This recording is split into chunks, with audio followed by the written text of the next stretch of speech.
పరిశుద్ధ నామంలో మీ అందరికీ వందనాలు తెలియపరుస్తున్నానండి. ఈ దినం దేవుని మాటను మనం ధ్యానం చేసుకుందాం.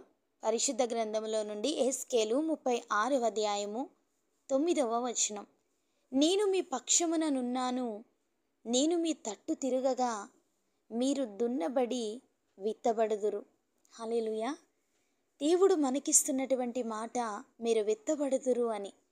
దేవుని వాక్యం సెలవిస్తుంది మీరు ఫలించాలి అని. దేవుడు వారిని ఆశీర్వదించెను.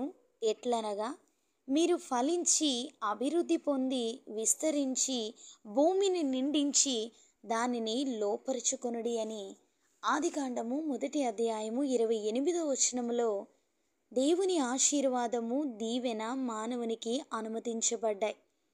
ఫలించాలి, అభివృద్ధి పొందాలి అనేది దేవుని యొక్క ఉద్దేశం అండి.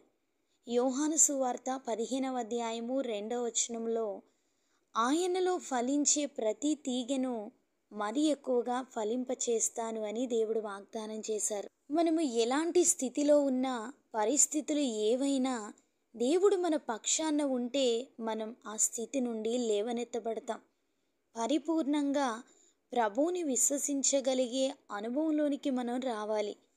పాడుబడిన బీడు భూమి వంటి ఆత్మీయ జీవితాలు, చవిసారము లేని బ్రతుకులు, ఎండిన ఎముక వంటి నిర్జీవమైన జీవితాలను ఆయన హస్తాలలో పెట్టగలిగితే పాడైపోయిన జీవితాన్ని, సాక్ష్యాన్ని దేవుడు మరలా మార్చివేయగలరు. శ్రమల చేత మనం దున్నబడాలి, సరిచేయబడాలి. ప్రభు సహవాసంలో ఎదుర్కొనే ప్రతి శ్రమ ఒక బలమైన సాక్ష్యంగా ముద్రించబడుతుందండి. ఆయన మన తట్టు తిరగగా మనం దున్నబడి విత్తబడతాం.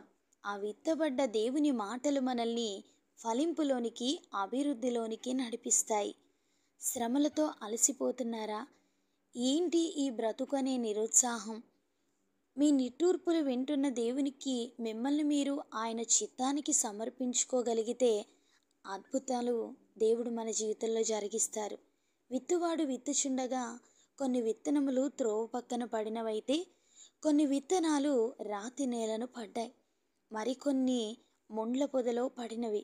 మంచి నేలను పడిన మాత్రమే 100 60 30 ఫలించాయండి.